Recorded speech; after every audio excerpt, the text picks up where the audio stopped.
I think when you're trying to apply to so many jobs, know what you want to go for and prioritize your energy there. Because no matter how skilled you are in coding, if you can't explain or communicate with your interviewer, it's not going to go anywhere. The thing about hackathons is there's always situations that are very unexpected. I think just being able to navigate those situations is very helpful, and it's definitely something that you do a lot in the corporate world as well. 3, 2, 1. That was a very crisp clap. Hello everyone, welcome. This is our first episode. Maybe not the first one that's posted in the Ethernet, but welcome to nwYaps, nwPods. We'll just introduce ourselves really quickly for those who might be watching at home or at school or work or wherever you might be. So I'm Kevin. nwPlus for this year, I'm the sponsorships director, so kind of leading some of the money. Fun job, some of the time. Yeah, pass it off to my other co-host here. All right, I'm Joanne. I'm the PM for nwPlus this year. And how did I end up here? It dates back to like 2 years ago. I actually joined without really knowing what it was. It was a really impulsive last-minute decision that ended up being quite literally the best decision in university. I'm sure many of you can agree. Yeah, and I'm looking forward to meeting everyone and continuing on this podcast episode. And here today we have a couple guests. Let me pass it off to this beautiful lady sitting in front of me. All right. Thank you, Joanne. My name is Kitty. I am a designer in NW this year. I joined 2 years ago as well. This is my 3rd year in nwPlus. And yeah, it's been a great time. It's been a great ride. I'll pass it off to Maureen. Okay. Hello, I'm Maureen, and I'm one of the co-presidents for nwPlus this year, which is very exciting. Won't get into the lore of how I joined, because I'm sure we'll get into it later. For sure. Yeah, I think like definitely for us what started for this podcast was whenever we hang out with each other, whenever we do anything, we end up having these insane conversations, and we end up having these really weird interactions. And one thought we had was like, what if we just post this online and open up what we do on a regular basis, maybe even an hourly basis, to the rest of the world. So a little bit of a glimpse into our club culture, which I definitely was a big part of why I joined. And it's something that I heard from a lot of people as well, was club culture. What do you think for each of you was like something that stuck out to you? Having been in the Plus for a few years, like navigating club culture, what do you think is something that is really stick with you?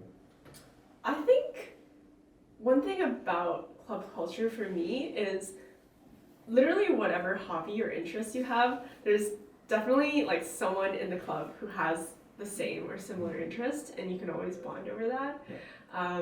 And I also love how the club doesn't only do like larger socials with everyone, but also has like one-on-one donut socials and like cross-team socials and like intra-team socials. So you really get a chance to know everyone. I agree. Yeah, I think it really goes way beyond the like tech image that nwPlus has like internally. It's like a family. It's like a little community. Yeah. How about you, Maureen?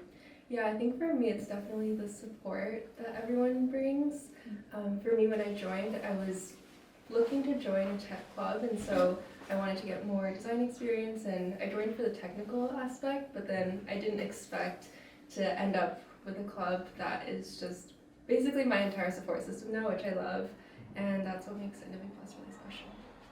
I think for me, definitely what I've enjoyed at club is that it's a perfect balance of people who are really ambitious and actually want to work and do good things, but at the end of the day, I think all of us understand we're all part of, I think, a very rare time where we can make mistakes, we can do stupid stuff, and it's all in good fun because we're students and we're all still trying to learn and be a part of that community together. The main thing for me was actually when I worked for Joanne, I was a Command F volunteer when you were a coordinator. Right. So I was basically working under you, under your jurisdiction, yeah. And I think that what stuck out to me was me going to that break room with a bunch of people I just didn't know, and then everyone kind of just welcomed me as if I was their own. They welcomed me as if I was just somebody that they had known for maybe 2-3 years. And then for me, that was kind of an aha moment for me to really apply, because I thought, if they're able to take me in as their own, how good must the culture be? Right. Which then add for all of you listening at home or wherever to volunteer at our events and apply. So This episode sponsored by No, for real. it's definitely sponsored. I mean, I think it speaks for itself because, like, how long have you all been in the club for? Yeah, third year for both Yeah, of this us. is third year. For you too, right? Yeah, Yeah. third year, and Second a year. newbie. Yeah, I'm a newbie. But yeah, I agree. What are some things you're involved in nwPlus, like outside of your pres designer roles? NWLT. I know you're right. Give us a little insight about the activities that we do. For me, probably the biggest one is NWLT. So NW has our own ultimate intramurals team, and I kind of help run that. So very passionate about it, which Kevin knows because he's Yeah. also on the team. Yeah, definitely. One other thing I can think of is yearbook. So we have a yearbook at the end of every NW year where we look back at all of our memories, and I helped run that last year as well. That was super fun. Yeah, crazy talent that we have here. Crazy talent. I agree. What about you, Kitty? Yeah, I think my favorite part is like the nugget memes. So if you want to like show the camera go too. nugget. Yeah. So we always make like various memes about Nugget. We make him into like various different forms. Yeah, I love everything that we do with Nugget.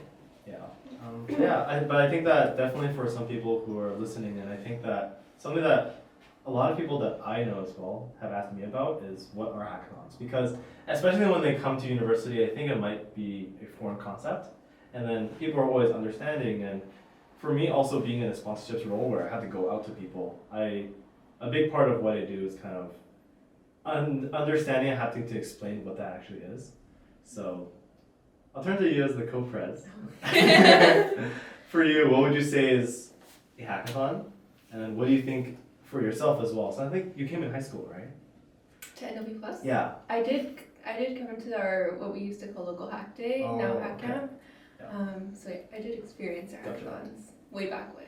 Yeah. Gotcha. So for those kind of people, what do you think is the main thing that you really want to highlight about our hackathons? And then what do you think is something that they'll really gain or kind of explore by kind of what you're saying? Yeah, so one of the things I definitely want to highlight about nwPlus and our hackathons are that we run 3 annually.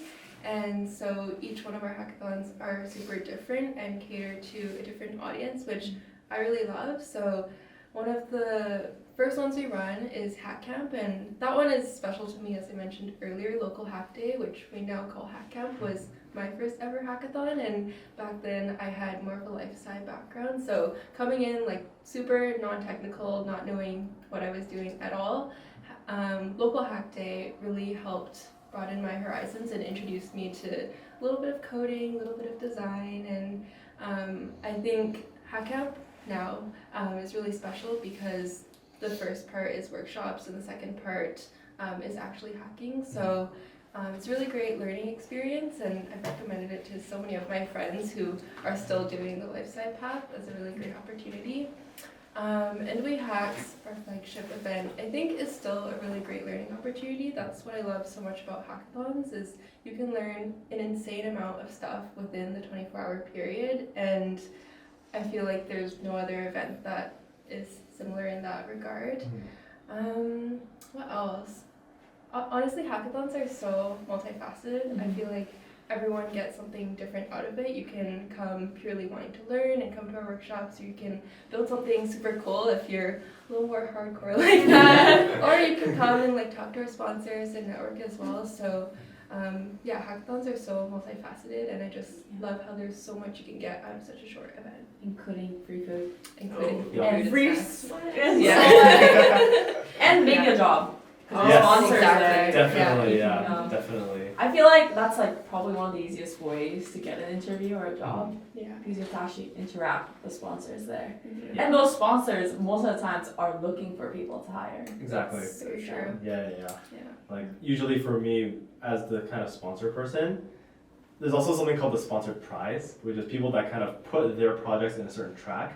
And then if you win something like that, you have so much clout with whatever company you're going with. Clout. It's crazy. Clout matters. Clout matters. what do you think for each of you has been the coolest project that you've seen in Hackathon? And we can all answer this as well because you've been to a good share. I would Yeah. say. You know, I've only got to 3. I'll be honest though, and they're all NW ones. Anything that like pops into your mind? So the first thing that pops into my mind was actually a hardware hack, and it was cool to me because most of the projects you see are software. Yeah. But they did a hardware hack, and it was like basically like a instant noodle. Yeah. Yeah, it was like a instant Shout out if you're noodle. listening, by the way. Yeah. That was great. Yeah, it was great. But yeah, that one was really cool, and their demo was very like dynamic. Yeah. Can you tell us a little bit more about the project? Like, what was the project about? Yeah, so basically it was just like you like tap like some buttons on your phone from this app that they built, this mobile app that they built, and then like they built this like noodle making machine. So they have like one arm that drops the like powder for the shin ramen, and then another that like adds the water, and then the switch for the like stove turns on, and then you can like set the time for how long you want it to be cooked. I would use that. Yeah, it was, I would use that. I would use that too. I think hardware projects go pretty hard on Hackathon. I It stands agree. out. I would say one that pops up for me was from Hack the North last year.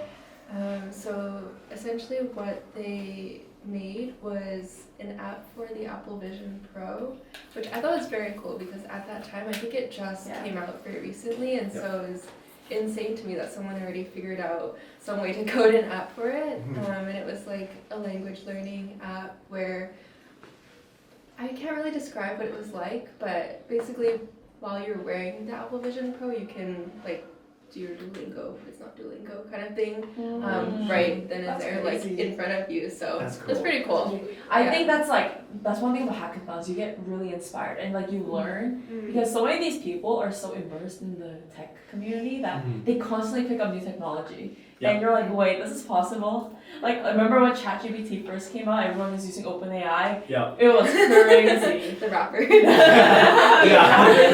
The rappers. Yeah. No, it's real. It's real.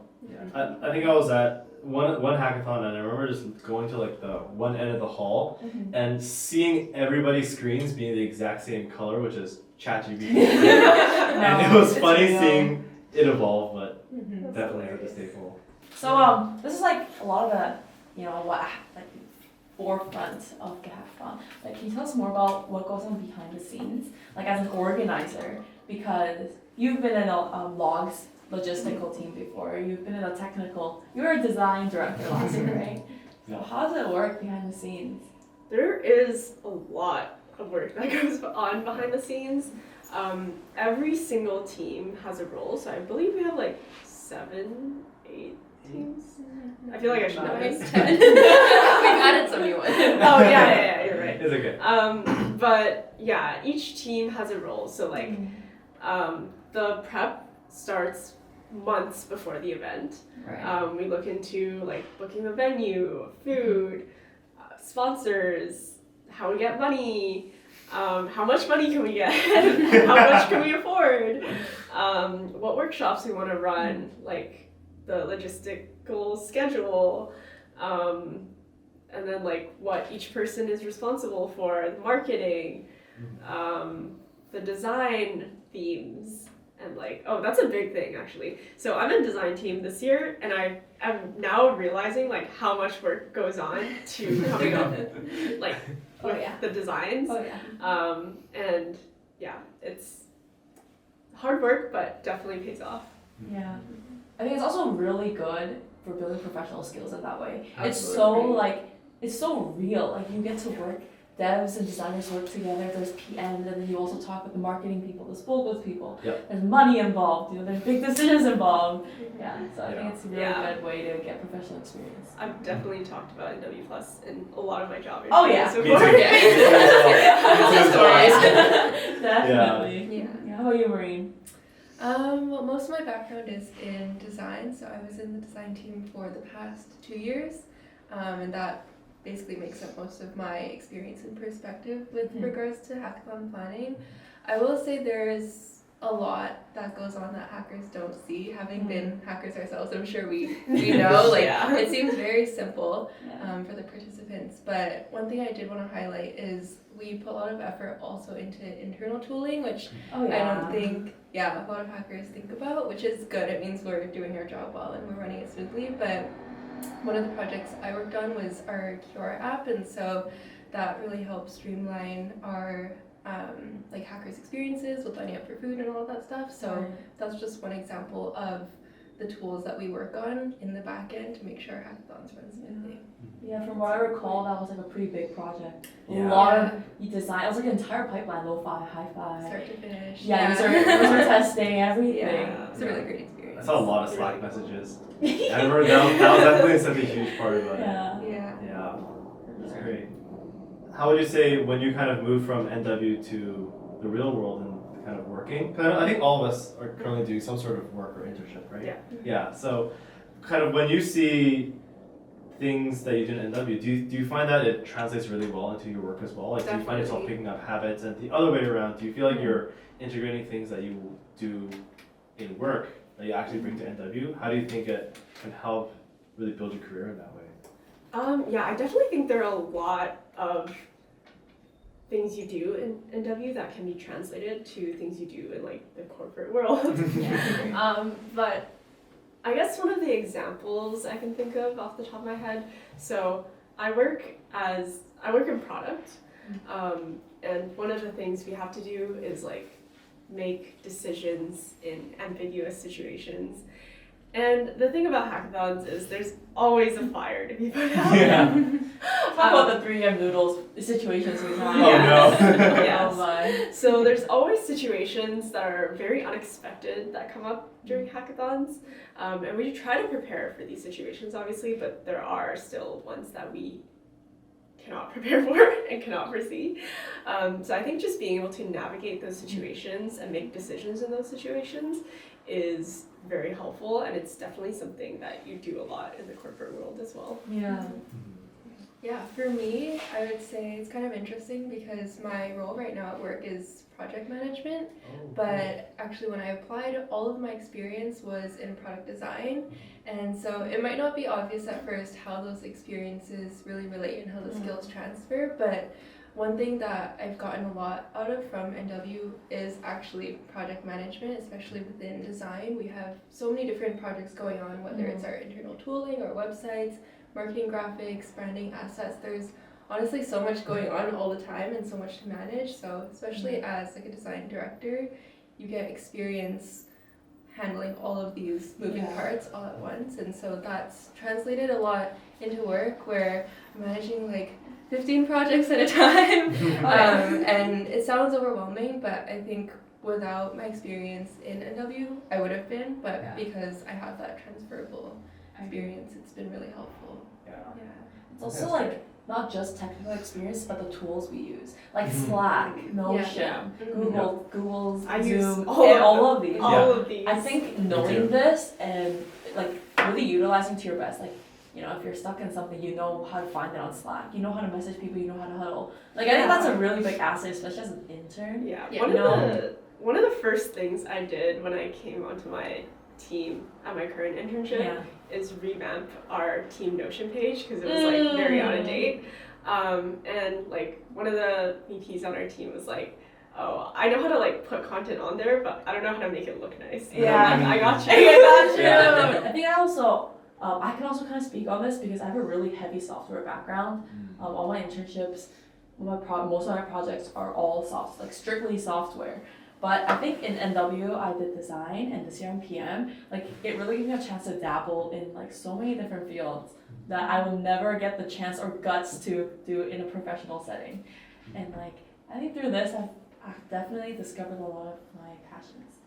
Yeah, I think NW was great in that sense. Yeah. Actually, I'm really curious about this now. Speaking of jobs, what was each of yours very, very first job ever? I have a very, very weird answer. Okay, I have like, so my very, very first job was a piano teacher, but my very, very first job that I was like hired for It was actually like a door-to-door sales job. Oh, really? And it was so humbling. What were you selling? It was basically like just getting people to like donate to charities. Like we worked with charities, so we weren't actually selling a product, but we were like trying to like tell people why they should donate to certain charities. I see. Yeah. Did they buy in? There's maybe like a 5 to 10%, That's good.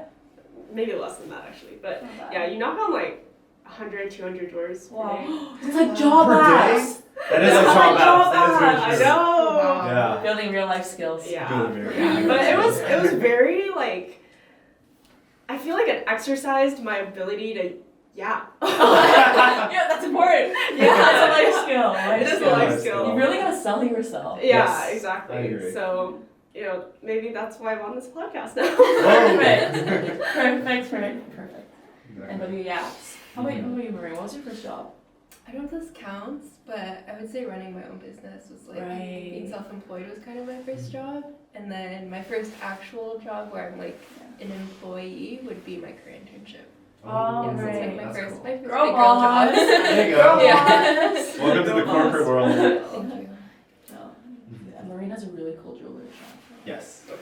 Check it out. I'm so jealous. A walking ad. I'm a walking Yeah. ad. Advertisement. Yeah. Yeah.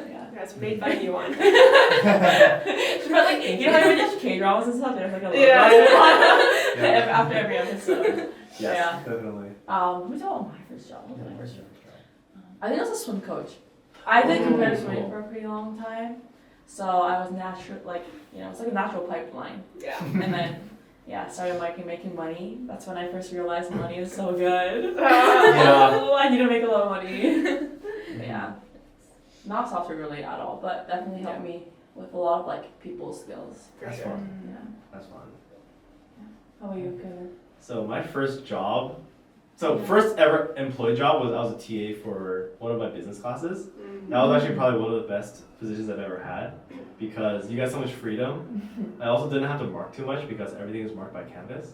So I could just take a lot of freedom and also led my own lectures as well. So for example, we had this one lecture where this, essentially it's like an Excel linear programming like optimization kind of course, first year solder course. So what happened was we're basically making the best diet for this guy in Excel, and the best diet is he only eats eggs. Eggs So- are superfood. Eggs are good, right? Eggs are They are superfood. superfood. So it was called like the egg diet problem. So what I did that class was I took a bunch of like Kinder Surprise eggs. I made these like little challenges in my class, and it's like, okay, if you finish this first, you get an egg. And then I made my own egg diet problem. So you could do stuff like that and actually have fun. That's pretty cool. So that was my first ever paid like employee serious job. My first unofficial job was I watered plants for my mom's friend. And That's I don't so know why, cute. but she's paying me more than I'm getting paid in my like current job and every other job. Oh my that I have. gosh. I don't know why, It's the but she's, connections. Yeah. yeah, it is the connections, right? That's why your network is your network. That's true. Another person with nwPlus actually. Yeah, So your network. so many smart, talented, passionate people here. Yeah. Definitely. And it's like not even about referrals. Mhm. It's about like getting inspired, getting motivated. Yeah. When there's a new job, you know through these people. Yep. And you know they give you the tips and tricks. Especially like people who's worked at these big companies. There's a trend how to get in there, you know, how to do well. And then Yes. you really like, you know, you sauce it out of them. You know, you make it yours. Yeah. I agree. That's a perk. Definitely. 100%.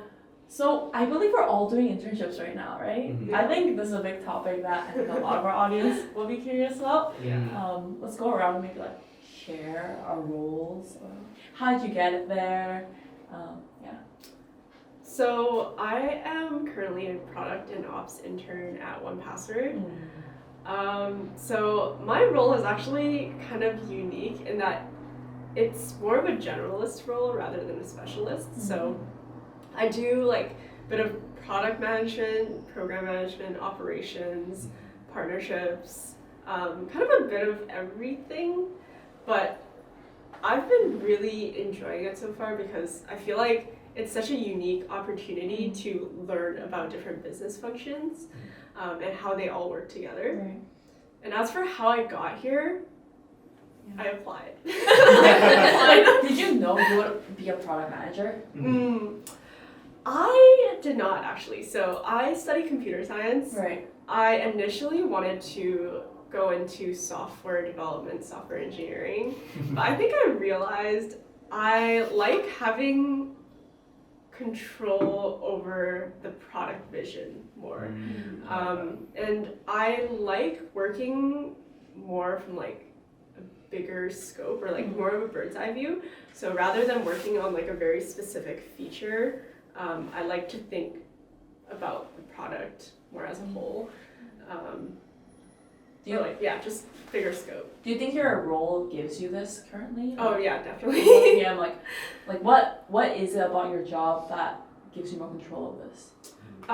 So I think one thing about my job in particular, it also differs from like a traditional PM, but a lot of what we do is like thinking about the broader business goals, thinking about like where we want the business to be in like 1-2 years, and then like what we would have had to do to get there, and then like bringing that back to like what should we do now?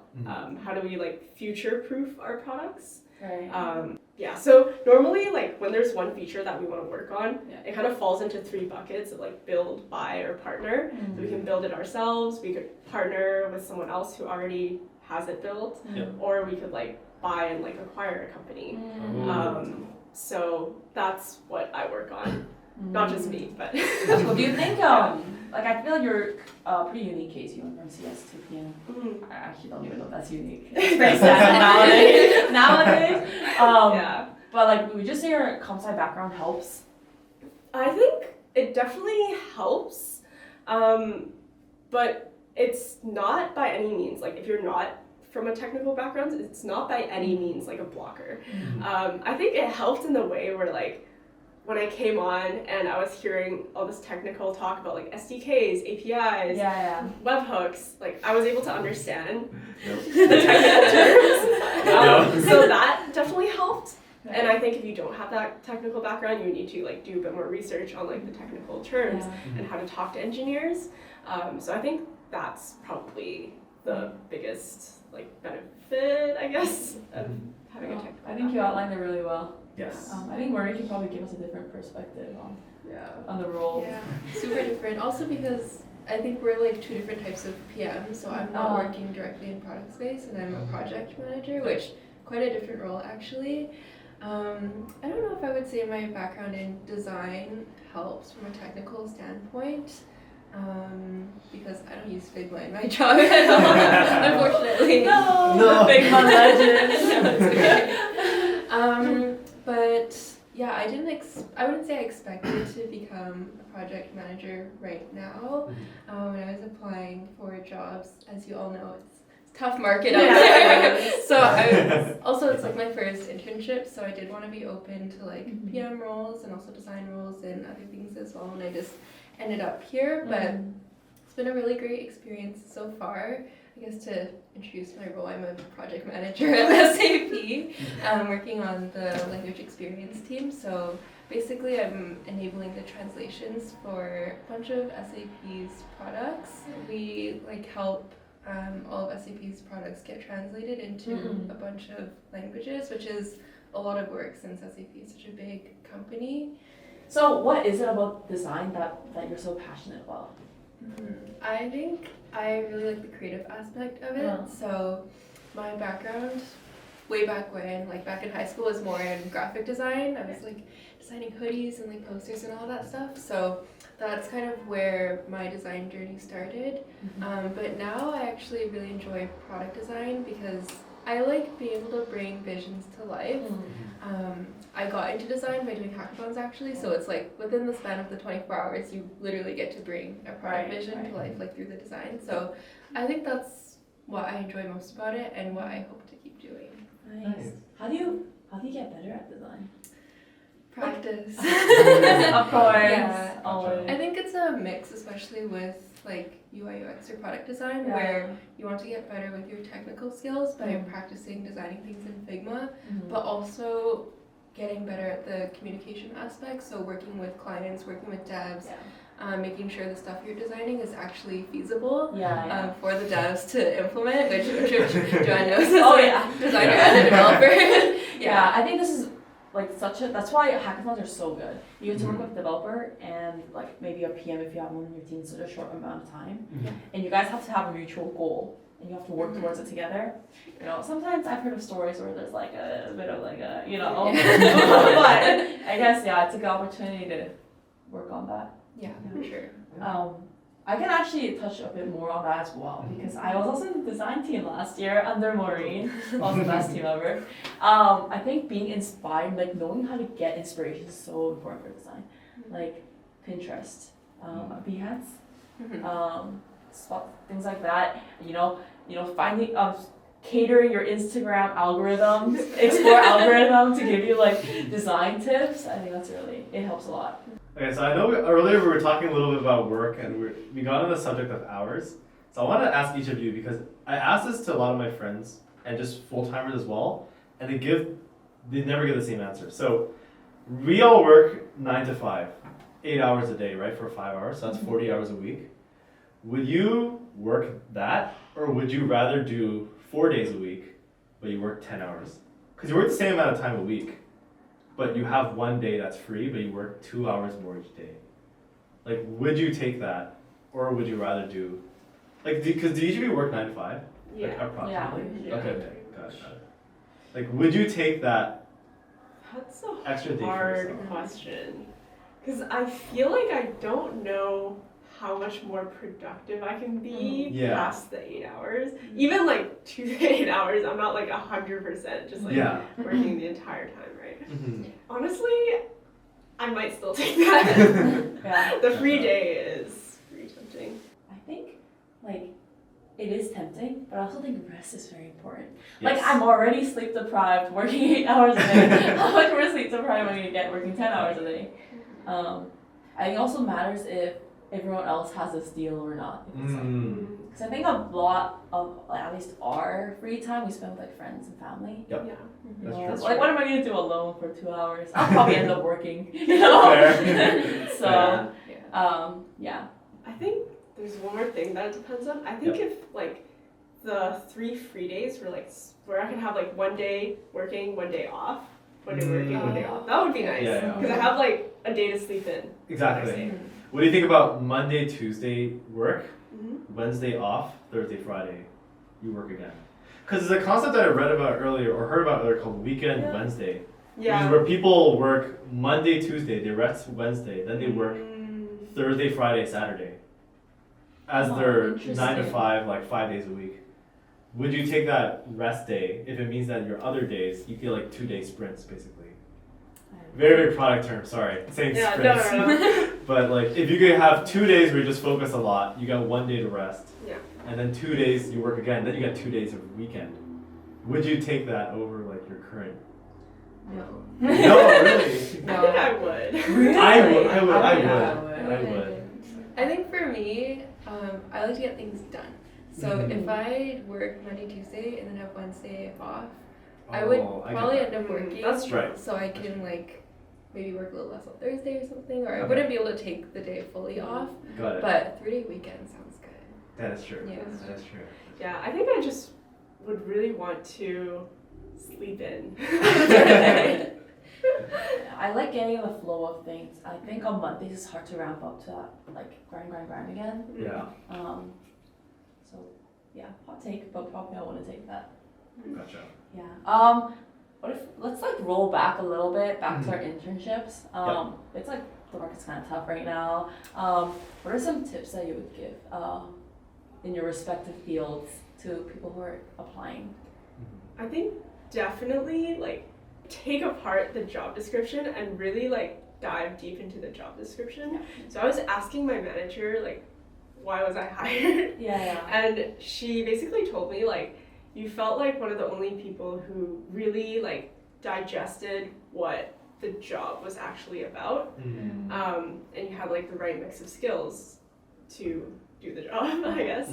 So I think really like looking at the job description and like tailoring your resume, cover letter, whatever you write I to agree. fit the job description. Yeah, that's a really good advice. I know so many people who are young, don't have that much experience, but get internships to these really big companies. And if I ask around the same kind of like people who get the same interviews, they all have very similar resume. Like Yeah. recruiters look for specific skills. Yes. And Definitely. there are so many people nowadays that use AI. You know, those like cover letter generators or like autofill application helpers. That you don't want to be one of them. You want to Yes. stand out. Definitely. Good, that's a good advice. Yeah. Maureen, do you have any tips? I don't know if I follow the best practices for job search, honestly. I don't like track what I apply to and I kind of just apply to everything. So maybe one piece of advice is just be open to things. Yeah. I didn't expect to be in the position that I'm in now and it was, something that I didn't even expect to apply to because I think most people probably think of the FANG companies and they know exactly what they're looking for. But yeah, be open to all sorts of opportunities because there are a lot of listings out there. I also did write like a cover letter and like tailored my resume and stuff for the job I actually got. Yeah. So maybe that is, actually a really good tip. But I think when you're trying to apply to so many jobs, know what you want to go for and prioritize your energy there. Yeah. So you're not like writing a cover letter for every single job Yeah, you're applying that's for. good advice as well. Yeah. I also know that I used to do this when I apply to so many jobs. It's like have cover letter templates for specific like jobs. For example, like if you're applying to game company, game engineer roles versus like if you're in like if it's a tech company versus like a fintech company versus like a education platform. And if you have those templates, you can really just like change a couple sentences and then That's I like good that. advice. yeah, That's it great. helps a lot. I think maybe I can give a little bit of a software perspective. Tips that I would give is do mock interviews because no matter how skilled you are in coding, if you can't explain or communicate with your interviewer, it's not gonna go anywhere. And I've like so every internship I like to bring all the full-timers and my manager and be like, okay, so what do you look for in a job interview? Right? Like why did I get hired? Why do people not get hired? And a lot of them is like there's so many smart people out there that we want to look for someone who can like communicate and work together with a team. So I think mock interviews are really good. And when you're like doing your solutions at the end of the interview, suggest different approaches. Be like, tell them, like let them know that you have all these ideas, you're capable of thinking of all these solutions, and you're capable of picking out which one's the best approach. I think that helps a lot, and a lot of the skill you can get from mock interviews, and especially if you ask people, like experienced people to do it, like conduct the mock interviews. Yes. Absolutely. 100%. And I think on the topic of interviews, sorry, I think actually there's only something that I thought was really insightful actually, which is when I was talking to somebody who worked at a software company, and they do the very kind of classic, technical questions where they ask you some sort of problem you have to solve in front of them. And then I asked them, during the interview, what are you looking for? What do you value? What are things that you're trying to point out? And they actually said that if they noticed that you were looking away from your camera, it looked like you were like Googling something, that's an automatic fail. Yeah. Because for them, they really valued honesty. Yeah. Anyway,